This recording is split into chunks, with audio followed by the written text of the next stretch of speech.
Jadi kalau misalkan kita mau kirim imaging study itu kan kirim gambar DECOM, itu harus request dulu, service request atau order. Jadi ngirim ACC numbernya dulu. Pada ACC number itu nanti connect ke ke encounter. Jadi encounternya apa, ACC numbernya apa, itu request, kemudian baru bisa kirim ke DECOM-nya. Kalau DECOM-nya ternyata memang mengirim file fisiknya DECOM. Makanya kenapa harus ada DECOM router atau di ortangnya itu harus setting integrasi ke satu sehat. Nah, harapannya hari ini kan Mas Mayuda dan Mas Mois ke Sarjito, harapannya kita dapat ilmu bagaimana cara untuk mengirim gambar DECOM-nya itu. Dan banyak sekali medication statement, kemudian care plan, spesimen. Spesimen ini juga harus dimappingkan oleh lab TK, lab TA, lab mikro, bank darah, itu juga harus memappingkan berdasarkan rolling. Kemudian diagnostic report ini hasil pemeriksaan lab. Jadi penunjang-penunjang itu harus request dulu, service request, kemudian mengirim spesimennya, kemudian diagnostic report itu hasilnya itu juga harus di mappingkan juga, ada mappingan yang khusus. Kemudian episode of care ini digunakan untuk pemeriksaan mata yang kemarin dicontohkan. Nah, alhamdulillah kemarin itu ini kan kita untuk contohnya sekilas ya, ada Snowman City, ada Loing. Loing ini ternyata ada kamusnya untuk memappingkan. Nah, ini coba kami mappingkan. Kemarin waktu di Jakarta itu dicontohkan. Ini kan ada data pemeriksaan lab PK. Lab PK ini ada beberapa pemeriksaan ini.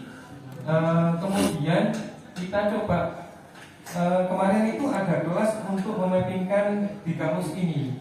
Nah, ini itu kita nggak dapat ilmunya untuk memappingkan ini.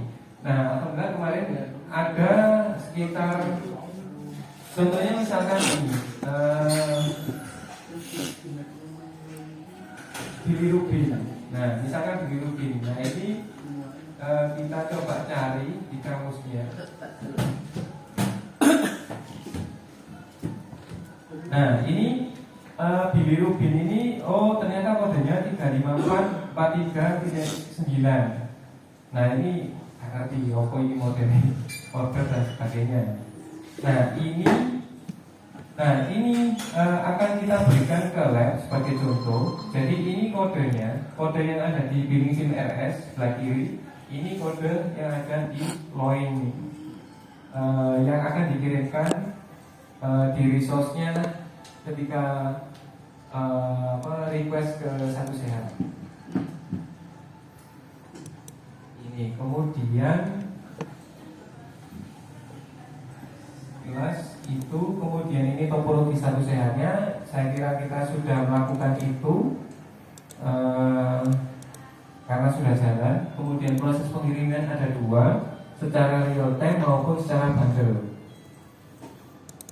Kemudian ini mapping data master satu sehat. Ini ada KFA yang sudah kita lakukan. Kemudian dari LTK itu menggunakan kamus Loing. Kemudian untuk tindakan menggunakan kamus Snowman City. Nah, ini langsung saja.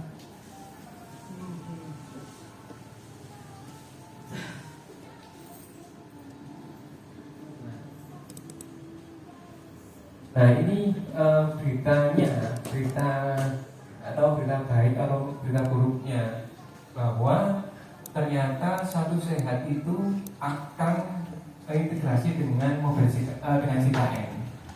Jadi nantinya ini kan sudah disiapkan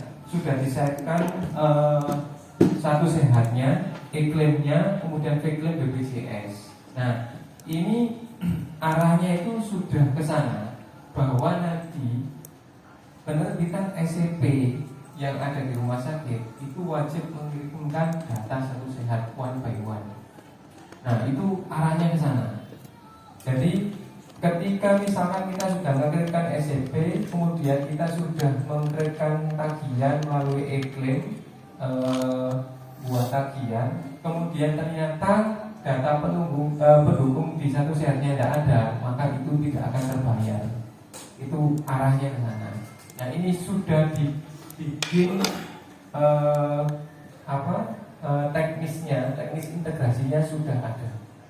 Nah, ini kemudian tidak tahu ini karena ini berlaku uji cobanya di rumah sakit vertikal dulu. 8 rumah sakit vertikal itu Sarjito, kemudian Karyadi, kemudian Hasan Sadikin dan sebagainya.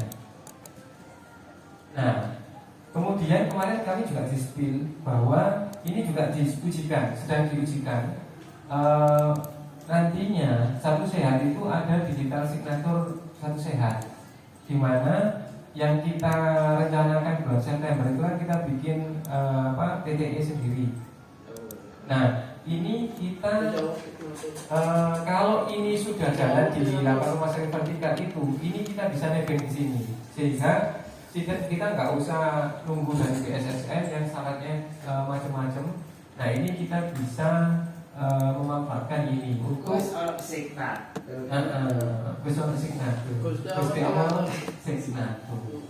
Sama signatur request, endpointnya apa, kemudian ini satu sehat platformnya, kemudian ini mobilenya satu sehat. Dari sisi pasien kemudian mengizinkan, maka ini bisa ditandatangan. Nah, ini contoh yang rumah sakit vertikal yang sudah menerapkan signatur ini. Nah, ini signaturnya, konsennya, kemudian ini pakai punyanya Sarjito. Contohnya ini konsen, kemudian sama seperti kita itu. Nah, ini performanya Muhammad Adi Pamungkas, statusnya aktif, data kunjungan dokter, datanya ini, kemudian ini tanggalnya, ini tanda tangannya, CA-nya ya, Mas Yuda. Nah, pemanfaatan TTE ini bisa digunakan di beberapa case kayak general consent, inform consent tindakan, inform consent anestesi, lembar edukasi, pernyataan kesanggupan biaya dan sebagainya, sampai pengajian pasien akhir hayat. Nah, ini. Nah, kemarin ada sesi untuk kita diajari bagaimana cara berkirim Daycom file ke satu sehat, tapi sekilas saja. Nah, ini order pemeriksaan itu kita dokter, kemudian order masuk ke modality, kemudian penyembuhan Daycom modality workplace atau HR7 URM. Nah, ini yang sudah kita lakukan di sini sebenarnya. Kemudian pemeriksaan radiologi, teknisi radiologi melihat order, kemudian pasien diperiksa dan hasil penceritaan setelah level. Laporan ini dokter radiologi mengisi laporan hasil melalui sistem RS, kemudian laporan juga menjadi file diagnostic report maupun observation. Diagnostic report ini hasilnya, observation itu kesimpulannya ya, kesimpulan ininya. Kemudian apa saja yang dibutuhkan, yaitu data pasien, encounter, kemudian service, diagnostic report, kemudian media atau deko, kemudian observasi klinis. Kalau saya lihat ini pasiennya, kunjungannya, ordernya, ini service request ini ACC number Mas Yuda, kemudian ini hasilnya diagnostic report, kemudian ini file dekomnya, observation itu kesimpulannya. Di bawah kan mesti ada kesimpulannya. bacaan, ya, hasil bacaan. Masya Allah. Nah ini standar. Ini ada tokennya dan sebagainya. Foto. Nah keamanannya HTTPS, kemudian digunakan KSS server dan sebagainya. Nah ini kemarin itu sempat dijelaskan sedikit pakai ortan di sana, bisa Cito itu. Nah harapannya hari ini juga dapat informasi terkait bagaimana sih cara ngirimnya.